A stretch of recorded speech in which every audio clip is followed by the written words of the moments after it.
karaa salphaa ta'een akkaataa waan silkii irra kaayatan itti tolfatanii viidiyoo kanarraan isin barsiisuu nan danda'a.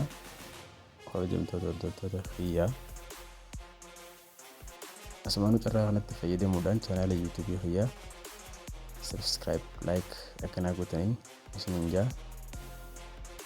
Egaa kunoo akkuma ilaalaa jirtan kanatti karaa salphaa ta'een manuma ofii keessatti jechuudha waan silkii irra kaayatan tolfachuu danda'ama jechuudha. Waanuma duraan darbame wal fiduudhaan jechuudha. Baasii takka malee kafaltii takka malee dararaa takka malee akkanumatti karaa salphaa ta'een akkaataatti waan silkii irra kaayannee gizee teenyu gizee laayivii seennee haasofnu tiktok fa'aa gizee fayyadamnu gizee yuutuubatti teenyee ilaallu waan takka takka gizee teenyee daawwannu silkii gizee irra kaayannee waa dhaggeeffachuu barbaannu karaa salphaa ta'een akkaataatti fayyadamnu asirraa barachuu dandeenya.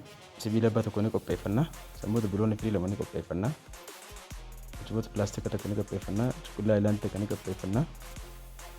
Achiin booda kabarii mobaayilaa tokko ni qopheeffannaa jechuudha darbame dullacha isaati. Walleen sammoota wal bira fidannaa jechuudha hunda isaaniitu. Achi booda ni urraa pilaastikii keenya kana ni urranna, cuqullaa ilaanii isaaniillee ni urraa. Achi booda fuuneeti hunda isaaniitu jechuudha.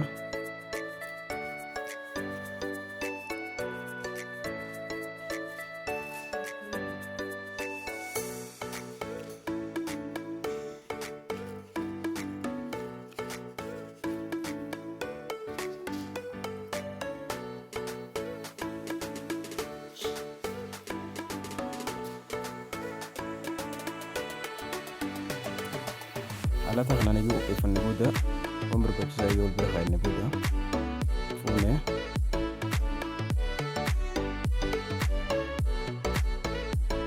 biloona kana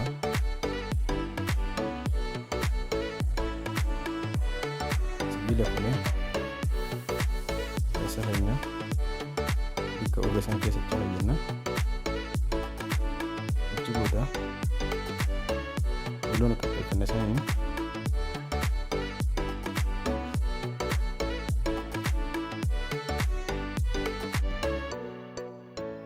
itti hidhanna. Booda kabarii silkii san fuunee gubbaarraan itti maxxansina.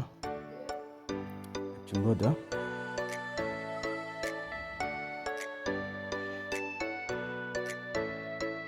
pilaastikii sanii fi kabarii silkii san fuunee waliin maxxansina. Karaa salphaadha hordoftoota keenya.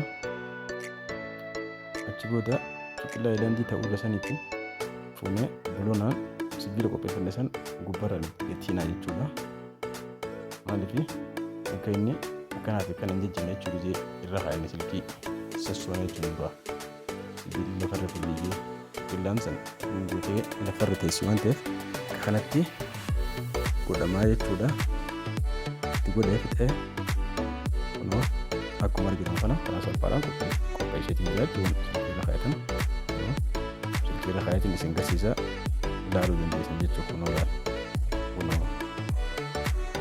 kanatti irra keessaa jechuudha silkii kalaas dhumate kunoo waan nama rakkisuu miti kalaas kunoo dhumate bakka karaa salphaan bakka kunoo yeroo bakkee bakka karaa gabaabaadhaan haala kanaan hojjetamee itti fayyadamu hojjennee hojjetatanii itti fayyadamuu dandeenya jechuudha. Nama keenya keessa teenyee osoo baasiin osoo hin laffa'in humna takka osoo hin qisaasin jechuudha.